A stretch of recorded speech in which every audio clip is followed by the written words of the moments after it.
Tonight on Unsolved Mysteries. You've no doubt heard of a near-death experience where someone embraced by the light has a premature glimpse of heaven. Tonight, meet a man who says his near-death experience took him on a tortuous journey to the depths of hell and changed his life forever. Rushing home after the birth of his first child, Steve Newton hit a wet patch of road. Then along came an unknown Good Samaritan. For Stephanie Booker and two friends, a moonlight cruise on a lake in Texas ended in a horrifying collision. Stephanie's physical scars have begun to heal, but the man who nearly killed her is still at large. He was a convicted bank robber. She was an elementary school teacher who helped him escape from prison. See how one of our viewers helped track them down. If you're a woman traveling alone, beware of this man. Police say he offers a helping hand on the highway as a prelude to kidnapping and murder. Join me for these intriguing cases. Perhaps you may be able to help solve a mystery.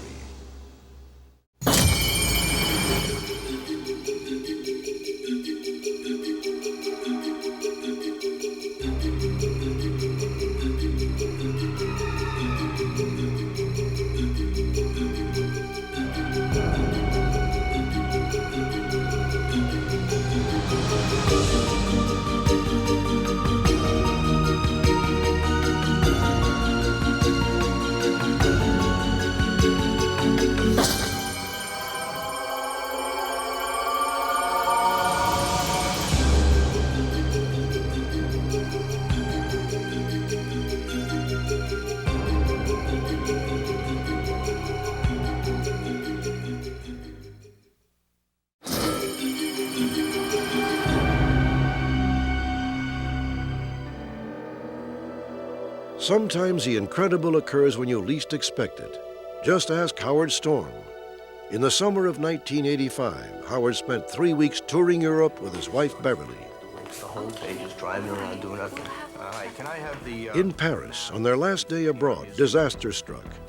The curtain was drawn on a profound drama that would take Howard to the brink of death and launch him on a frightening journey to the afterlife. Howard, are you okay? Oh my God, Howard, what's the matter? Careful. Ow, it just hurts. I thought I'd been shot, and it was the most searing, excruciating pain in the center of my abdomen. Put your head back on this. I was just panicked and full of fear. I couldn't think at all. Please, could you find a doctor, please? The doctor that came to the hotel and the two doctors that examined me in the emergency room at the hospital all said the same thing. That this was a very critical situation, and that if I didn't have the surgery within an hour, I would die. Been in pain for hours. Howard's small intestine had ruptured. He was transferred to another hospital where the staff spoke only French. Now there were problems finding a surgeon. Is there not a doctor here? They didn't give me any medication whatsoever, no treatment whatsoever, and I was beginning to fear that I wasn't going to make it after a few hours. After 6 or 7 hours, I had a very strong feeling that I wasn't going to make it. And after 10 hours, I knew I wasn't going to make it. I love you. And I said to my wife, it's time for us to say goodbye. Please don't go, Howard. When Howard lapsed into unconsciousness, it seemed like the end was very near.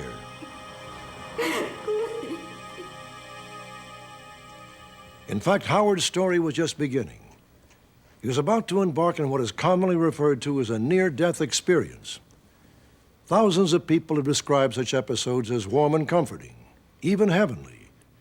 Howard Storm, on the other hand, believes his near-death experience took him straight to the depths of hell. What makes his story even more remarkable is that at the time Howard was an avowed atheist who believed in nothing. Not God, not heaven, and certainly not hell. By his own admission, Howard Storm was a man with a dark side. An accomplished artist turned professor, Howard commanded everyone around him with angry passion. My wife and my children feared me. Sometimes I was fun, sometimes I was good, but I also used a lot of threats.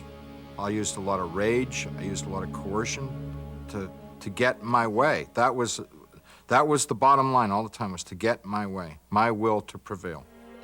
Please, Howard. Now that person lay in a Paris hospital. As he slipped closer to death, Howard Storm says he took the first step on a journey that was nothing short of terrifying.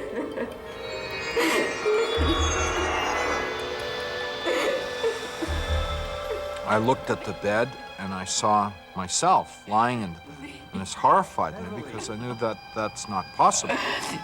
Because I didn't believe in life after death. I didn't believe in God. I didn't believe in heaven or hell. And I mean, I really didn't believe. It's me. Howard, it's time. Come with us. I heard people calling me from outside the room, and they were saying, Howard, Howard, hurry up, you gotta come with us. It's time now. Come with us, Howard. Howard, it's time. Come with me. I assumed that they must be hospital personnel come to take me to have my surgery. Where's my doctor? Come on, Howard. This way. And they didn't deny that, although they didn't confirm it either. We're waiting. As I walked with these people, I became increasingly aware that something was very wrong. Nobody wants to help me. Be quiet. And these people were getting more and more aggressive and cruel to me. Don't stop, Howard. Just keep going. We have to move along, Howard. Hurry. All I wanted to do now was to get away from them.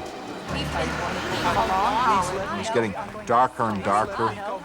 And they kept leading me on, standing in a circle around me, and there was really no way to escape from them. Don't hurt me! And they were scratching and pushing and pulling at me and began biting at me.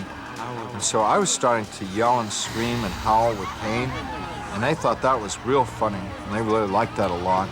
And that the more that they did, the better they liked it. It was worse and worse and worse to totally tear me apart, not only physically, but psychologically, emotionally. Your life is worthless. Belong here. You're an egotistical piece of trash, Howard. You are nothing. In that place, I heard a voice, which sounded like my voice, say, pray to God. And I didn't believe in God. I said a second time, pray to God. And I tried to remember how to pray. He's not here. He's not here. The mention of God pushed them away from me, pushed them back and back into the darkness. So I just kept at it and kept at it. It's as if it burned them. He's not here. He's not here. They simply retreated into the darkness and were gone. And I was all alone in that place, left in my physical pain, my emotional pain, self-pity, and considering my whole life, it was sort of like, what was the point of ever living to end up like this? I'd never really accomplished anything very significant, and now I end up in this place of torment. Why was I ever born? And in that state of like complete hopelessness, I recalled myself as a little child. Jesus loves me, this I know, for the Bible tells me so. Little ones to him belong. They are weak, but he is And what was so especially powerful about it was that that child whom I had been 30 years before believed in something other than himself, believed in something greater than himself. And in that complete despair and pain and hopelessness, a small light appeared and got brighter and brighter and brighter. Help. Give us this day.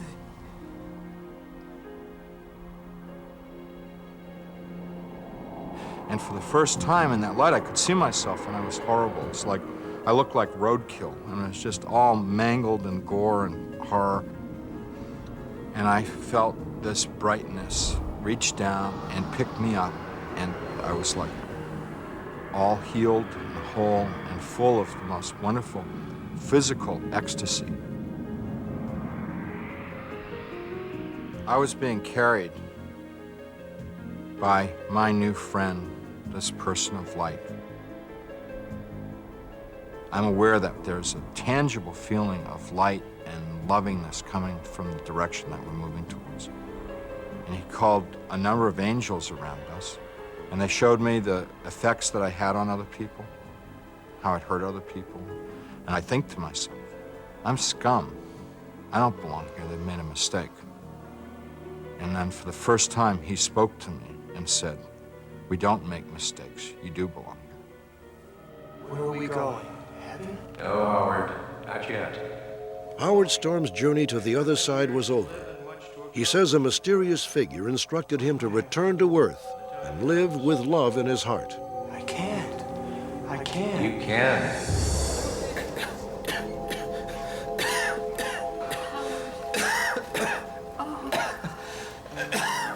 Soon after Howard regained consciousness, a surgeon arrived. The operation saved Howard's life, but not without a price. He remained hospitalized for 2 months, suffering from hepatitis, double pneumonia, a collapsed lung, and minimal liver function. Howard Storm would eventually make a full recovery. He would also undergo a dramatic transformation. The Lord be with you. Lift up your hearts. Let us pray. In 1988, Howard left teaching and attended a Methodist seminary.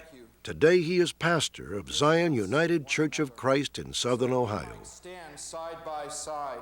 I'm thankful for the whole experience because it gave me a whole second chance at life. I feel like I died and was born again. My wife said that on that day I died, and the person that came out of that experience was a complete stranger to her. And I feel that way, that I've been given a new life. There's no doubt in my mind that I went to hell. I know what I experienced, and I know it wasn't a dream, and I know that there is a conscious existence beyond this world, outside of this world, if you want to call it another dimension, or you want to call it the supernatural world, or you want to call it heaven and hell. There is a life beyond this life, and we will reap the reward or suffer the consequence of what we've done with this life.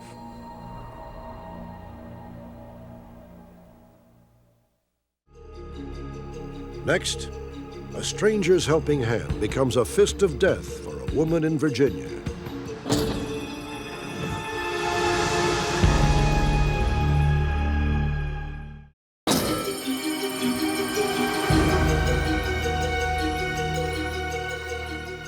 As children, we're taught never to get into a car with a stranger.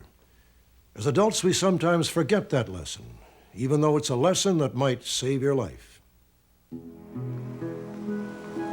going right to the mall. I'll call you when I get there. All right, how are you getting there?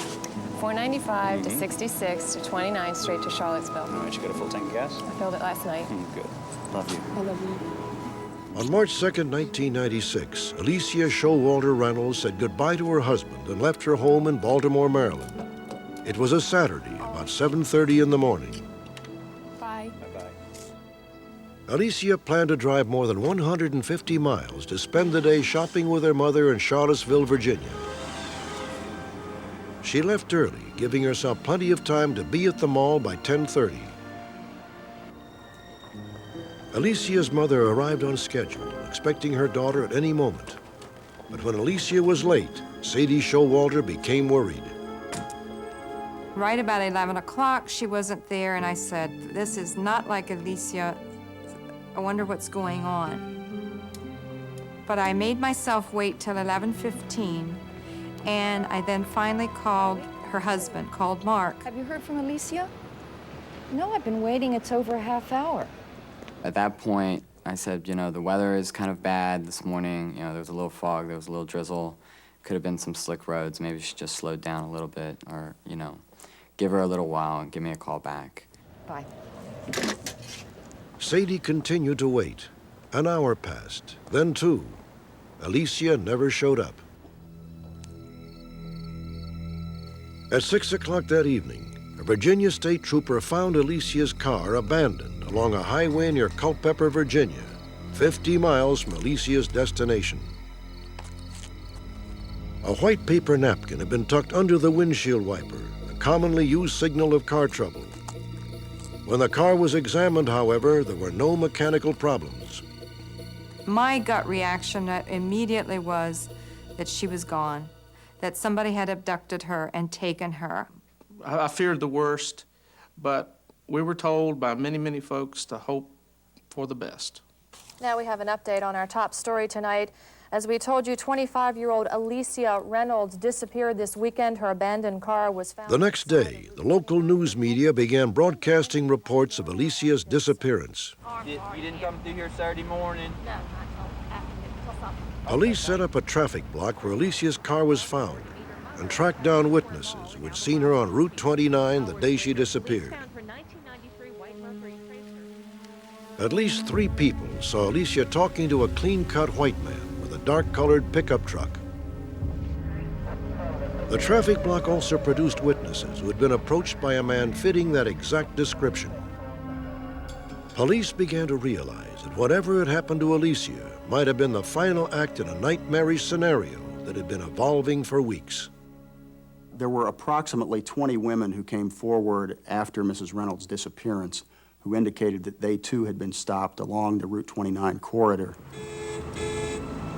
Most of the witnesses talked about a man who would come up behind them or beside them in a dark, small pickup truck, flashing his headlights, honking his horn, looking in any way he could to attract their attention. Hey, lady, pull over! There's something wrong with your car! I'm seeing sparks out of your car! Most of the women, they did have some concern for their vehicle, did manage to pull off to the side of the road. He immediately jumps underneath the vehicle, conducts an examination, comes out and then engages them in a conversation, a very polite conversation, about the mechanical difficulties that he has allegedly uncovered. At that point, the helpful stranger usually offered to drive the woman to the nearest phone. This is it. There's a phone right inside. Okay, great. In at least 2 cases, the women accepted and came to no harm. Bye. Other women found the stranger to be anything but kind and courteous. Some of the women would not pull over for him, but merely went to the next exit or to their destination and had someone else look at their vehicle. Pull over, lady, your car! The only instances where we have found that the individual became agitated were those instances where women either refused his assistance or refused to pull over for him. And in those instances, there was a display of anger by him, such as pounding his fist on the steering wheel or murmuring things under his breath. Looking at all of the stops, I think we pretty much all agree that he was getting his courage up, if you will. He was practicing, getting comfortable in what he was doing with stopping these ladies until he found someone that trusted him enough for him to carry forward what he intended to do. 1 week before Alicia Reynolds disappeared, a woman driving through a neighboring county apparently fell for the same ploy. I didn't mean to scare you, but there's something wrong with your car. There's sparks coming out of the back of your car. So, Sparks? Yeah, sparks. There's a gas station about a mile up the road. If you want me to give you a lift up there, I'll be happy to help you out. She said from the first moment she met him, he was soft-spoken. He seemed to be trustworthy. She had no problem with it at all. And she knew that she needed a ride home. She didn't know how to get home, so she accepted the ride. You know, I really appreciate your taking me to the gas station. I don't know what I would have done. Hey, no problem. Glad to help out. Why are we slowing down? I just can't see anything out of his windshield at the frost. As they were going along the road, he would slow down and he would make the excuse that there was bright lights behind him or he couldn't see because of the vehicles behind him, and he pulled off the road. He did this 3 times. We believe that he was trying to establish a place to do something. Look, if you could just take me to a phone, I can just make a phone call. Stop it! What are you doing? As she became very frightened, she fought him, and he decided he didn't want to fight with her, so he pushed her away. Get out of here! When he pushed her out, he took off, and the shoulder belt was still caught on her arm.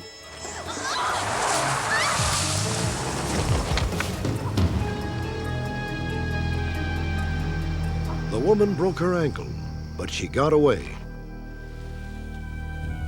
7 days later, Alicia Reynolds would not be so fortunate.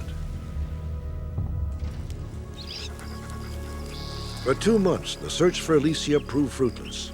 Then on May 7th, 1996, a passerby found her body in a wooded area 15 miles southeast of Culpeper. Alicia had been murdered, probably on the day she disappeared. I don't want it to happen to somebody else. And I think that's really my main concern for the capture of the guy, is so that I don't want to hear about another husband who lost his wife or another father and mother who lost their daughter. That's too much. The stalker may have begun his rehearsals in February of 1996. He apparently stopped operating in the Culpeper area shortly after Alicia was abducted on March 2nd. No contacts have been reported since. There is a likelihood that the individual has fled this area, possibly the state, and may be in another community now where he may be preparing to start this same type of behavior again.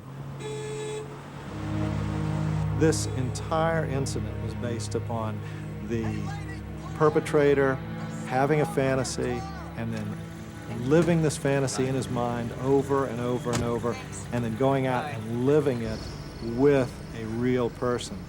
Getting a little closer and a little closer, and finally with Alicia, he found the perfect victim. She got in the car with him, and if we don't catch him, there will be another perfect victim out there that will get in his car again.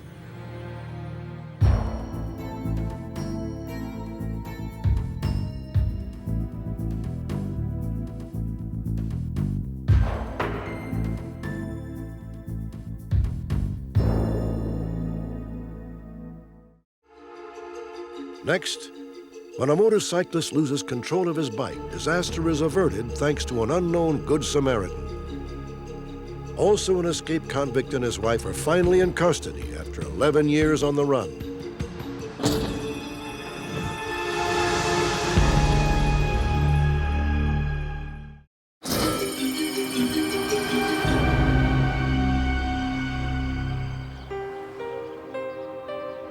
This quiet neighborhood in St. Paul, Minnesota is a quintessential American community. Tree-lined streets, quaint churches, cozy homes. The kind of place where everyone knows their neighbor, or so they think. For 8 years, Thomas Leo Langstone and his wife lived in this small, nondescript bungalow. No one ever suspected that Langstone was in fact Richard Cepolonis, an escaped convict with a long criminal record. In 1973, Cepolonis and 2 accomplices robbed a bank in Woburn, Massachusetts, and made off with more than $17,000 in cash. In fleeing, they almost killed an innocent bystander.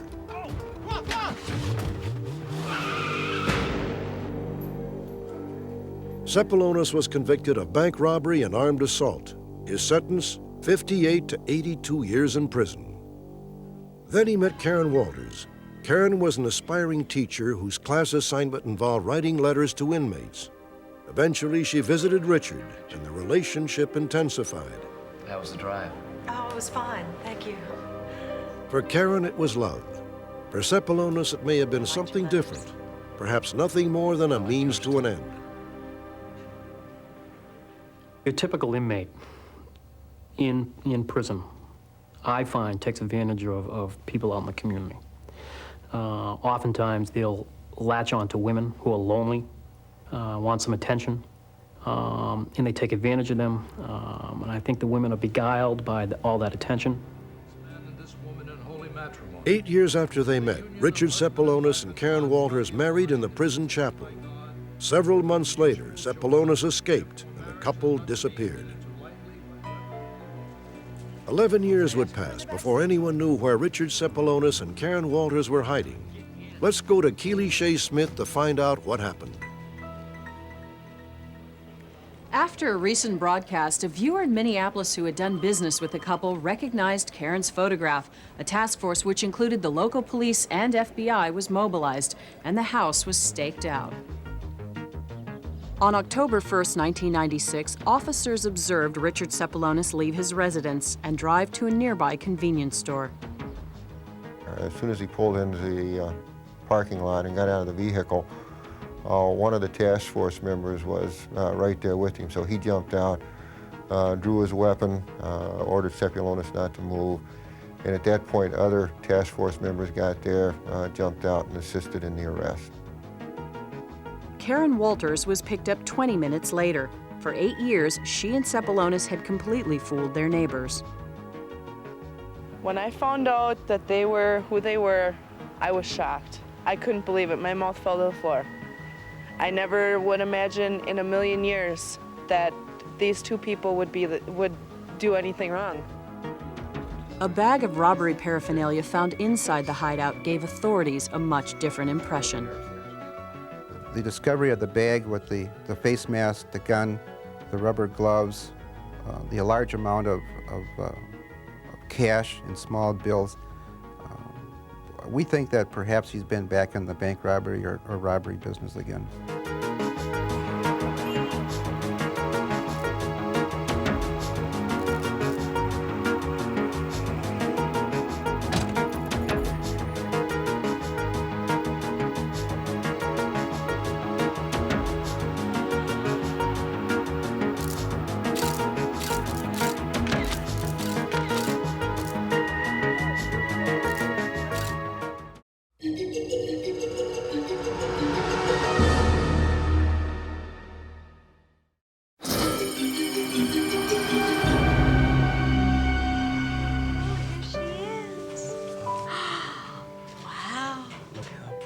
August 27th, 1995 was a joyous day for Steve and Sharon Newton.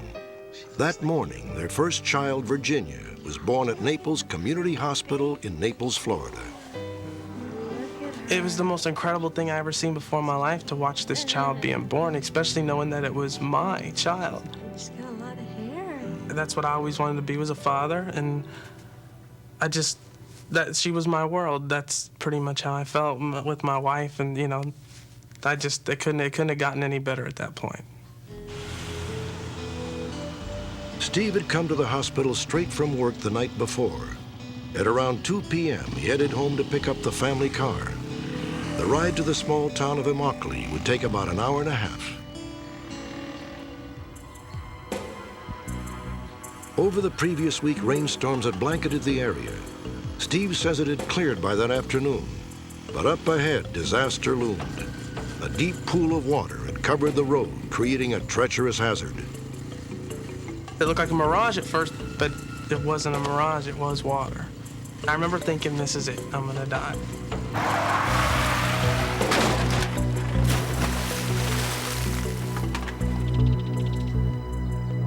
I just remember coming straight down on my head. As I hit, I saw, poof, this big bright light, and that was it. Then I was just completely out.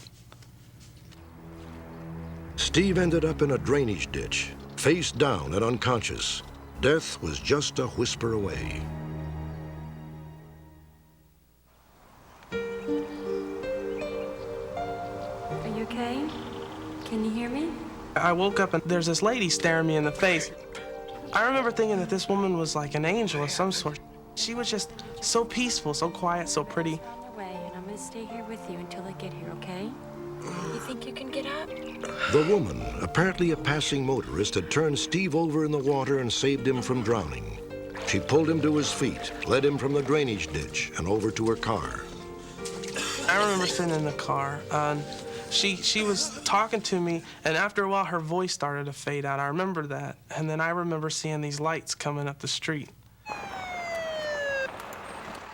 When paramedics arrived, Steve was in a precarious state. EMS, were you both involved in the accident? No, it was just him. Okay. Step back, please, ma'am. Sir, do you remember what happened? He appeared slightly confused, and he was hyperventilating. Okay. Where are you hurt?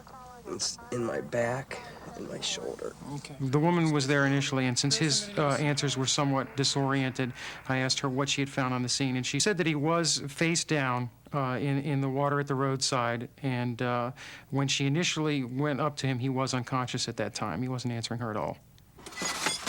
He easily could have drowned if she had not pulled him from the water. The stranger stayed at the scene until Steve was taken away. She gave a statement to police, then disappeared without leaving her name. How you doing, sir? Do you remember your name? Steve. 1, 2, 20 minutes 3. later, Steve was brought into the same hospital where his daughter had been born just hours earlier. I kept telling him the whole time that, you know, tell my wife I'm sorry. And they didn't understand what I was getting at, but I was really getting at the fact that if I died, I was really sorry that, you know, it shouldn't have happened like this. More than a year has passed since Steve Newton's brush with death.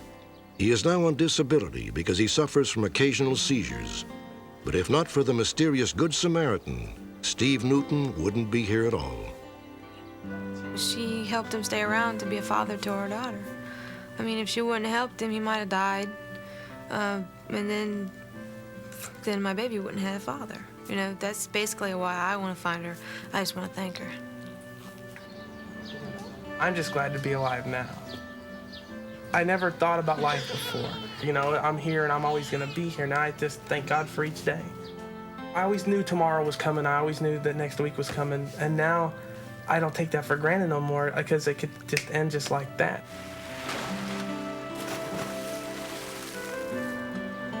If she could just see my daughter, she'll know that she did me the greatest favor or gift that anybody can give, and that's to give me back my life. And I'd like to say thank you for that.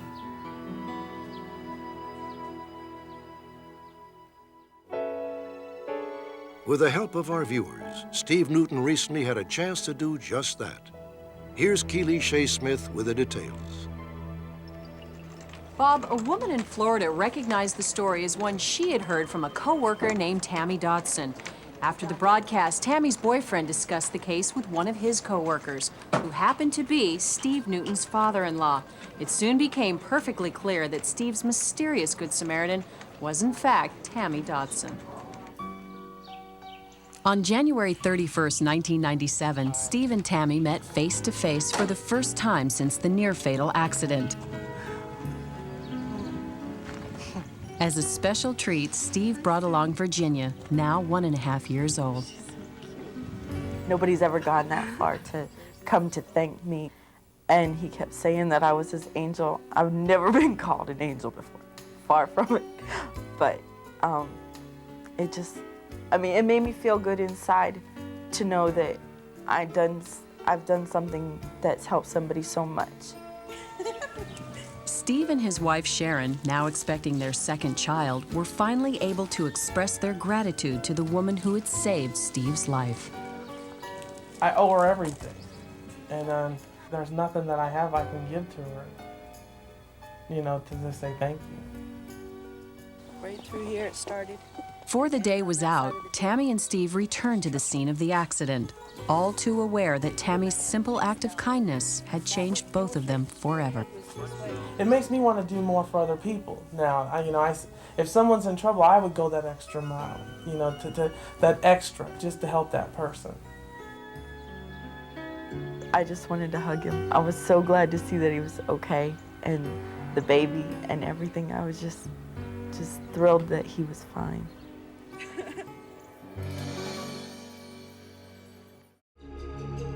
Next, a hit-and-run boating accident leaves a young woman fighting for her life.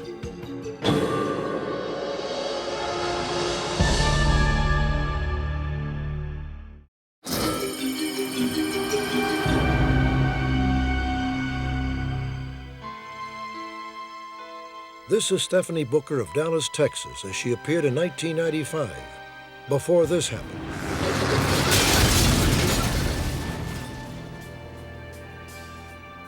Stephanie Booker, 1995. Stephanie Booker today. The change may seem slight to you, but to Stephanie, her new face is that of a stranger, artfully created by plastic surgeons. In that horrific hit-and-run accident, the other Stephanie was destroyed.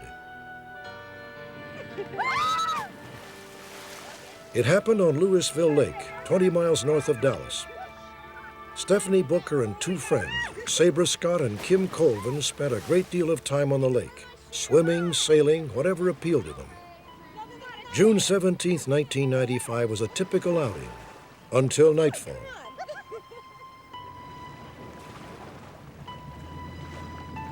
After a break for dinner, the three friends decided to take one last cruise beyond the breakwater. Look at how so nice that pretty. is. That's great. Guys, it's late. We gotta get back. Near midnight, the young women headed back to the slip. Kim, it's really dark. Can you help me up front? They slowed down as they entered the marina, maneuvering through a no-wake zone that prohibits boaters from going more than 5 miles an hour. Then, 100 yards away, a speedboat raced out of the darkness. Stephanie and her friends never had a chance.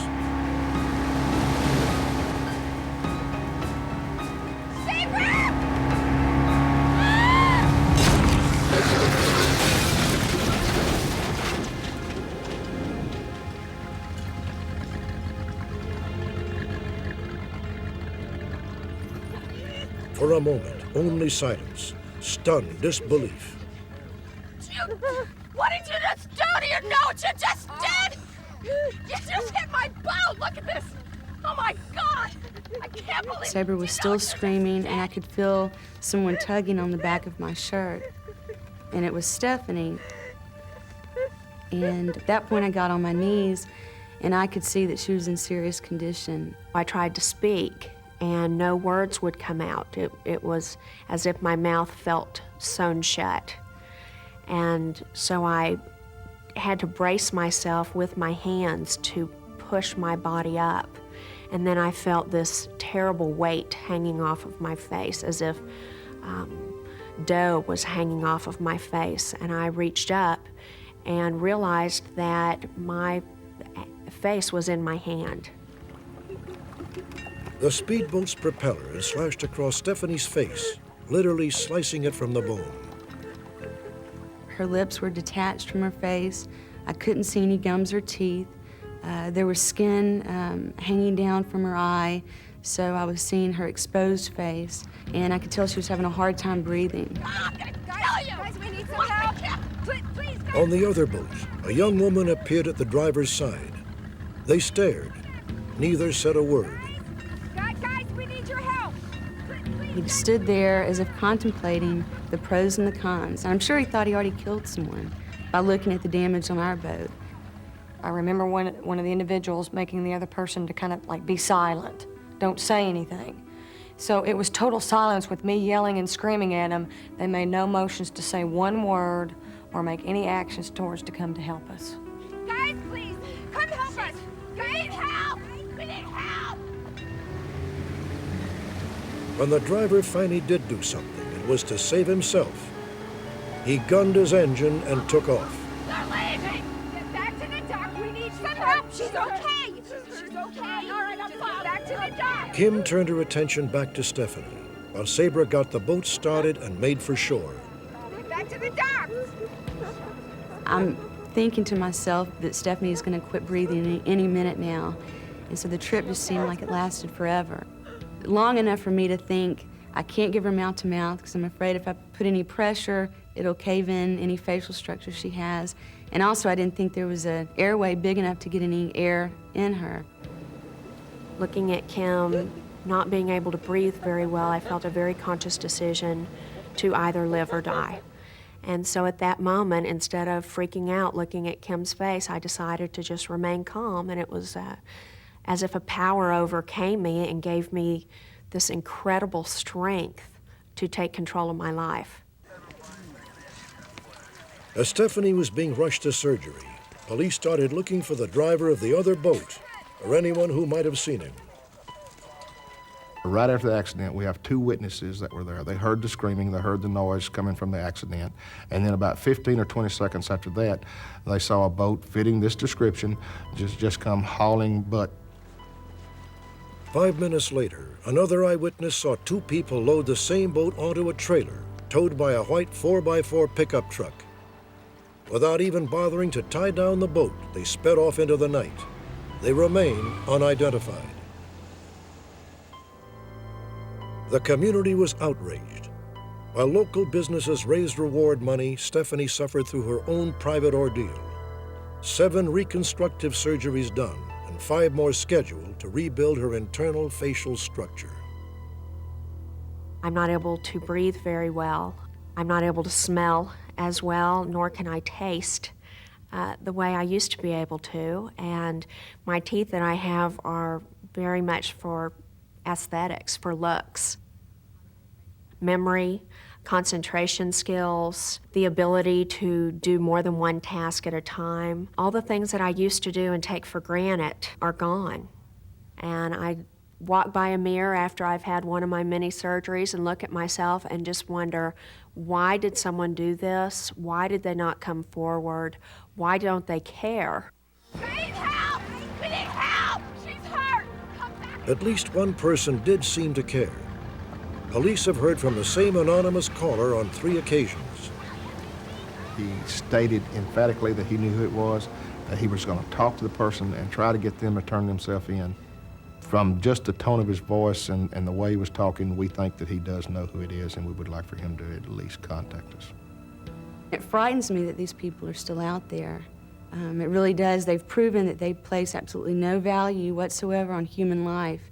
That was shown the night of our accident when they chose to leave us there to die. These people being brought to justice has a huge impact on me emotionally as well as my family.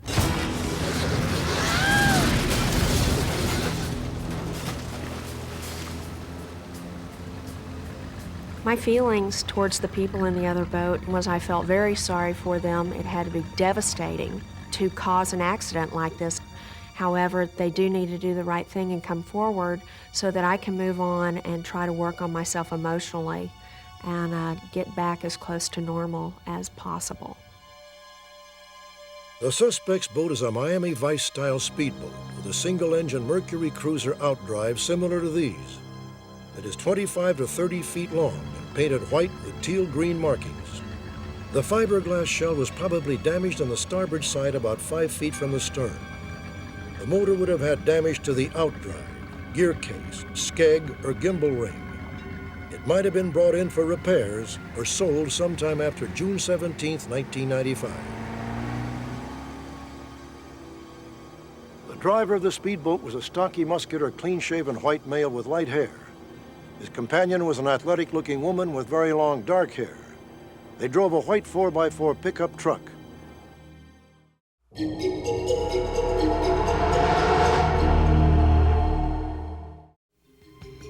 Join me next time for another compelling hour of Unsolved Mysteries.